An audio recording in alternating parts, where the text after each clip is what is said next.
আমাদের কাটাখালী গ্রামে বসে দিয়ে মাছ ধরার টিকিট দেওয়া হয়েছে। তো বিভিন্ন জায়গা থেকে আগত শিকারীরা মাছ মারতেছে, আপনারা বিষয়টা উপভোগ করেন। তো এই শিকারি ভাই আমি যাওয়ার পর থেকে দুইটা ছিপে দুইটা মাছ মেরে ফেলছি।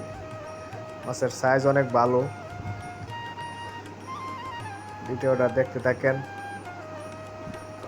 কে কে বসে দিয়ে মাছ মারতে পছন্দ করেন অবশ্যই কমেন্টসে জানাবেন।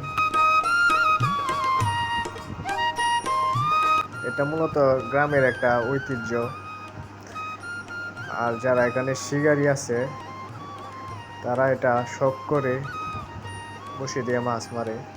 এটা মূলত শখ। শখের দাম লাখ টাকা অনেকে কয়।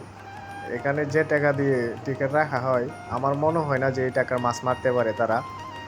তারপরেও তারা তাদের শখ মেটানোর জন্য অনেক দূর দূরান্ত থেকে এভাবে গিয়ে বসে পায়। তো